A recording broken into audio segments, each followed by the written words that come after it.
service in the house. Bucket hat. It's bucket hat time. TC, you're undefeated, man. You're undefeated.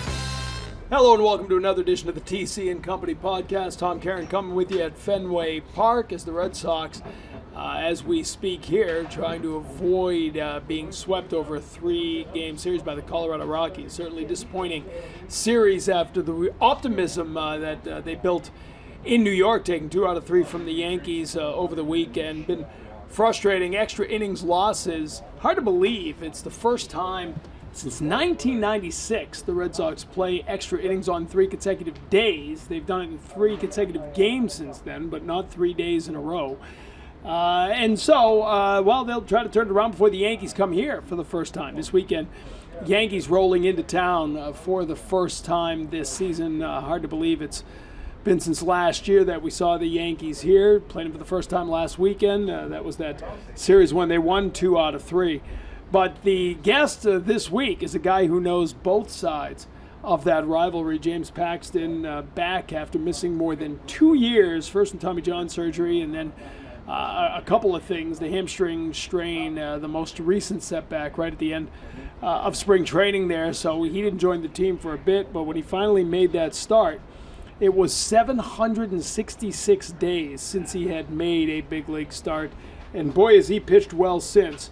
A 3.09 ERA through 6 starts, and that ERA just 1.50 in his last 3 starts, 25 strikeouts in 18 innings over that stretch. So Paxton pitching well, the 34-year-old Big Maple, as they call him, from Canada, from Western Canada, in British Columbia. He sits down to talk about the state of the team, the state of his comeback. That's what we've got this week for you on the TC and Company podcast. So, James, I mean, everything you've been through to get to the point, this isn't your first start back, but now you're pitching every 5th day back to normal. Yep. Have you, I know you talked before that first start against St. Louis about the appreciation and taking a moment to soak it in. Now that you're back to the routine, are there times driving to the ballpark or getting ready between starts where you get to look around and say, this is cool that I get to live this life again? Yeah, absolutely. It was a long time that I was, in the training room doing my rehab and stuff, and just to come to the ballpark and know that I get my chance to pitch, it's been great. Adam Ottavino, who you were with, did kind of almost a documentary of his journey through Tommy John. Yeah. I don't know if have you ever seen that? I don't think I have seen that. He's a photographer, and he just kind of set up stuff, and a lot of it, really watching it, you're like, my God, the isolation of somebody going through that.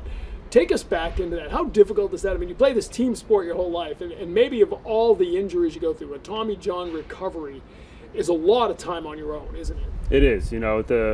When I first started my Tommy John, I was with the Mariners, and they'd go on the road, and I'd go into the complex there and do my work and go home, and it didn't really feel like I was a baseball player even. I would just go in and do my work and go home. And last year, when I was with the Red Sox and in Fort Myers down there, staying in the hotel, really by myself, there were days when I felt like I didn't say a word to anybody. It was just kind of like go in, do my work, and then once I left the ballpark, I was, just waiting for the next day to come around.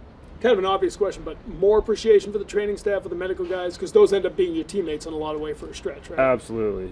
Everyone that I had that helped me get through this was huge. They encouraged me to keep going, kind of were with me on the tough days, and just helped me get through, and it was awesome. I know Chris Sale, someone you have spoken a lot with, and very different injuries, but a lot like you, different injuries, right? Like This was a setback. Talk a little about that communication and the relationship you formed with him and how you've been able to bounce some things off each other. Yeah, we just kind of talked about how hard it is. We're both guys that work very hard, and we had the Tommy John surgeries and like you said, different setbacks. But just working through it and just like keeping on going, putting one foot in front of the other, and just kind of encouraging each other just to keep on going here.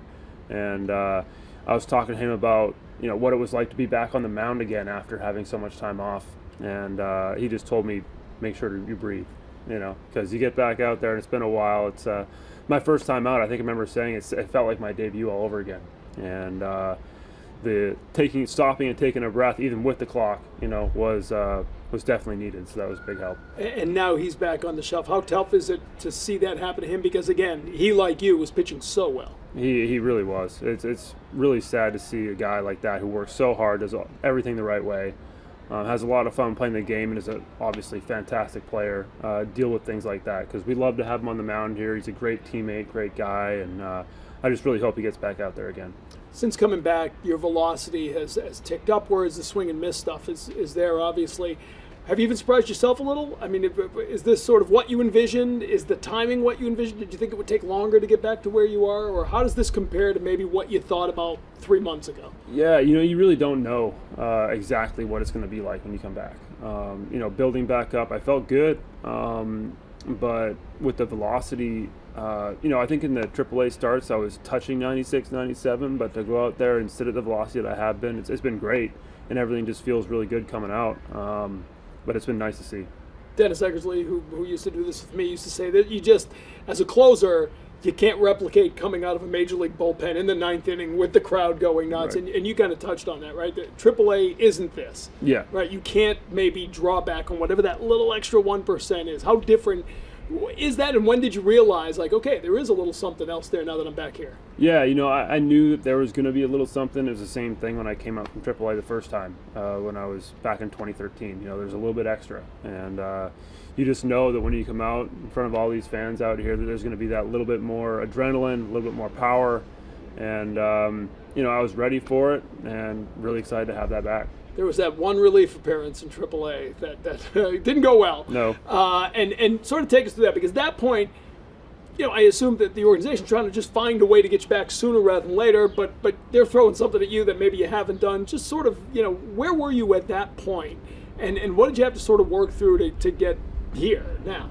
Yeah, I think coming out of the bullpen, I didn't know the routine, and I warmed up like it was a start, and then I took some time off there waiting for my turn to pitch, and I got going again, and my body just wasn't adapted to that, and I think that I was just kind of mentally out of it, physically out of it, and just not in a good place to compete on a field. You've done this long enough to know the media overreacts to things, right? So we see that and we all, and I remember you saying somewhat shortly thereafter, like, no, I just need to get to my routine. I'm going to be fine. Were you even after that one outing, were you still pretty confident that you'd be able to get through it if you stick to what you do? Yeah, like I said, it had been a long time, and you really don't know. So those thoughts creep in. Obviously, we all have negative thoughts that creep in. But I think the winning thought is, I know that I can do this. I believe in myself, and I'm going to keep on going. And that's led me to where I am today. Was there ever a point, like, how badly were those beliefs tested over the last couple of years? Over the last couple of years, there were times, when I kept on having injury. I get close and I get hurt. I get close and I get hurt. And I was like, man, am I ever going to get healthy enough again to actually put together enough innings to start again in the big leagues? And, it was either keep on going or hang them up, and I wasn't ready to hang them up. So just one foot in front of the other, head down, work as hard as you can, and I'm glad that I did. Was there ever a conversation, somebody sort of help you through that? I'm sure a lot of people did along the way, but you talk to a lot of guys who came close to thinking maybe I'm done, and there's a conversation with someone, or there's a moment where someone says, no, believe in yourself. Who was that person for you, or what was that sounding board along the way? My family, my wife, a lot of conversations. Also had help through people that I talked to as well, like therapists and stuff like that, helped me work through those things, and I think that they've helped me grow in a great way. You talked about Chris. Was there a pitcher or two, or maybe more, that you sort of talked to who'd been through this, that gave you sort of some mileposts that you could follow? Yeah, plenty of guys in Seattle when I first had it done came up to me and said, they'd been through the process. My buddy Marco Gonzalez in Seattle had Tommy John, and we talked quite a bit. We're good friends, and he talked me through kind of what his experience was, and kind of talking about taking it one step at a time, and just the little wins, was big. Here we had Chris, who talked to me quite a bit, and Evo last year had been to the Tommy John and was talking to me about his process and stuff, and that was really helpful. The Cleveland start, early on, a couple of runs, and the pitch count's getting up there, and you wind up really settling in after. There's been a couple of times where it looks like you're sort of finding it, but you get stronger as it goes. Is that somebody you've always been, or is that kind of a new wrinkle to all this? No, it's something that I've kind of always been. in the past have kind of started slow, and it's something that I'm working on, is trying to be better out of the gate so that I can just kind of jump right into what I seem to have kind of mid to late innings in my games. And it's something that we're working on. It's mental, physical kind of things. But like I said, it's been something that I've kind of dealt with throughout my career. And having been through some of those things, as the velo ticks up, when you go through Tommy John, I know a lot of guys say, it became a cliche, right? Like you get Tommy John, you throw harder, but that's not true, right? I mean, it's because of the work you put in, right? You end up strengthening stuff that you probably never had time to work on, right? But I asked you before if you were surprised by the velo, but now you're getting it consistently. Did you think that would happen? Did anybody tell you, listen, if you do all this, you're going to come back stronger and be able to throw like this? I knew like the arm care that you do during Tommy John is more than, I feel like I did all the arm care in that period of time that I did my entire life, and I did a lot of arm care to start with. I think that you see the big ticks up in velocity in the guys that maybe hadn't focused on arm care quite as much. And I did, and I had that velocity before I got hurt. It seems to be more consistent now, which is great, and maybe that is due to all of the arm care that I did do over that Tommy John period of time. You come back at a point where it's kind of strange. The whole season has flipped a little bit on this team. Early on, the team was mashing, the pitching wasn't quite there. You guys have been pitching really well now for the better part of a month, but the offense is sputtering a bit. Take us into the clubhouse right now. What's the vibe on this team? I know it can be frustrating because there've been some tough losses, but what's the mood like inside? Everyone here cares, and we all want to win, and we got a bunch of good guys in there that are working as hard as they can, and I'm hoping that we can all kind of click and we can have the pitching and the hitting and put it together and go on a really good run here and get back into a good place. But it is frustrating, and guys care, and like I said, they're working as hard as they can to put it all back together. This weekend in New York, we saw the young starters, Whitlock and Houck and Bayo. Tell me a little about what you've seen from these guys, because that was an impressive 3 starts down at Yankee Stadium. Yeah, a lot of talent. These guys have great stuff, and they just continue getting better and better. They're learning each time out. Bushy's doing a great job with those guys. I know they talk to Tech, and the young catchers that we're working with, I think, are learning more and more each time out. And it's just really fun to watch the evolution of these young pitchers who are so talented. Bayo, it'd be pretty cool to be 24 and just have that stuff again, wouldn't it? Man, yeah. I mean, his stuff is crazy. That changeup, the explosiveness of his fastball, and Houck and Whitlock as well. I mean, those guys have awesome fastballs, great stuff, late life. I mean, I think that the future's bright. Those 2 guys, it's interesting, right? Because I think they've both been told a lot, well, you're a reliever. And they've both kind of been out there with a little chip on their shoulder proving it wrong. Pretty cool to see them succeed, right? Very cool. Yeah, I'm really happy for those guys, and really enjoy watching them pitch. You were on the other side of this rivalry in New York for a bit. What's it been like calling Fenway home? What's Boston like for you? It's been great. We really like it, me and my family. Obviously it's great coming to Fenway Park every day and calling this home, and getting to watch baseball games here and pitch baseball games here. The fans are fantastic. Really enjoyed playing in front of these guys. You had the option to go wherever you wanted, really, in the offseason, and you came back here after never making it up last year. What was it about the organization, about the work they were putting in with you, that made this the right place to come back to?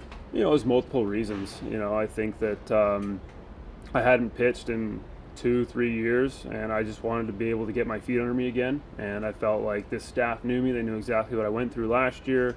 That I felt like this was a good place for me to kind of get reestablished back in the big leagues, because they knew me so well. And I also felt like it was just the right thing to do, to come back here and pitch on the mound for the Red Sox after I made that commitment. The still the only Canadian to ever throw a no-hitter in Canada, right? Yep. That's pretty cool. That is cool. I mean, there's a lot of things you accomplish in a baseball career when you've been around as long as, you've been, closing in on 9 years of major league service. Been doing this for 13, 14 years as a professional. But when you get something like that, I mean, that'll always be on the mantle, right? I mean, a no-hitter, period, is something no one can ever take away from you. But to do something no one's ever done, I don't care what it is, right? This game's been around forever. Yeah. And you're not the type of guy, I know, to bang your chest a lot, but that's got to be something you're pretty proud of. Yeah, that was obviously, that was an awesome moment, crazy moment. crazy. 99 pitches? Crazy game. Not even yeah. 100 pitches? Yeah, it was a crazy game. I mean, honestly, the defense was amazing. I remember saying after that game, it was more of a team no-hitter than just me. I felt like I pitched better the game before.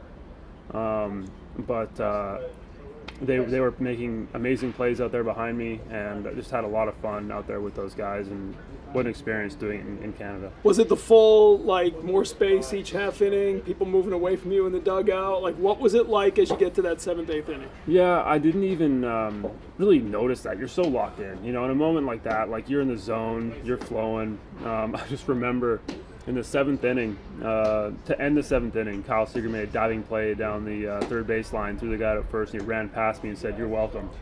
And I knew at that point, I was like, oh man, I got to get this done now. Love that. You played in the Alaska Baseball League too, right? I did. What was that? Were you there for when they do the 24 hours The and they play midnight all game? day? Yeah, it was wild to have it be bright outside all the time. I remember we had to have our windows all darkened and stuff so we could actually sleep. You never really knew exactly what time it was. But very cool place to go visit, and really enjoyed my time there. The Cape League's a lot mellower, by the way. It's just, it's a little further from home. I understand that. Yeah, I didn't have that experience in the Cape, but yeah. We have night. We have night here in Mass. Just a couple last things. You talked about the appreciation for everybody, and I know Paul Abbott, somebody who worked real hard with AAA. Talk a little about what he's meant to you and what some of these guys have meant to you here. He was a huge help. I was figuring out my mechanics down there in AAA, trying to put it all back together, and he was really great with me. Took his time, really helped me kind of put things back together, gave me ideas. I know he was watching videos of some of my old starts and giving me cues, and just encouraging me when I was having tough moments down there and not pitching the way that I thought I was capable. He kind of had that confidence in me and helped me have confidence in myself. And Dave Bush here, what's he like? I mean, this is a guy who not that long ago was a pretty good major league pitcher himself. Yeah, we've been learning each other, and we've had some great conversations talking about my pitches and how I pitch and how I can use stuff. And he's given me some new ideas of the ways I can do things, and I think that it's helped me tremendously. And just the last couple things. When I remember asking you, I think it was in Atlanta right before you made the start at home, right? Your first start, where you take a minute and take a deep breath and look around. The pitch clock doesn't give you a lot of time to do that, I understand. But what was that moment like? Looking back on it now, to be standing on a big league mound after all of that, to make your first start in over 2 years, what was that like? Yeah, it was, all the emotions. You're excited, you're nervous, you're all of it, and it's all kind of rushing at you at one. Then you got, all right, now I got to lock it in and pitch. But when you're running out there, you hear the fans, and you kind of look around, your teammates running up beside you. It just feels so good to be back and feel like a real major league pitcher again. I feel like the crowd's kind of connected with you too, and a guy who's gone through what you get. Boston's a town. If you're a hard worker, you're Canadian. There's probably a little bit of a similarity there, even though we're more on the Quebec side. But have you felt that a little bit, the connection with the city and with these fans? Yeah, the fans have been fantastic. Leaving the ballpark, the guys asking for signatures and stuff, they're all treat me really well and always say hi. And I've really enjoyed all my interactions with the fans, even in here at the ballpark too. Everyone's been really nice. And I'll finish on this. To those fans, you're going through a tough time right now. What do you say to them about believing in this team? Why they should believe that this team's still got something in it? We can't promise you results, but I can tell you that this team's going to give it everything they've got every day out there. We're going to try to do everything we can to get better and do everything we can to get back to the postseason here in Boston. Well, if the season goes together the way your comeback has gone together, it'll go pretty well. We appreciate the time, James. Thanks so much. Appreciate it. Great conversation with Paxton, and you've got to wish the best for a guy who has worked as hard as he has to get back. And we'll see what the Red Sox do here over the remainder of the homestand. Back on the road next week. But one more here as we do this. We're wrapping up the series and then a day off to get ready for the New York Yankees. Yankees rolling into town for the weekend, their first visit to Fenway here in 2023. That'll give us plenty to talk about next week. But that does it for this edition of the TC and Company podcast. As always, thanks for checking it out. Secret Service in the house. Bucket hat. It's bucket hat time. TC, you're undefeated, man. You're undefeated.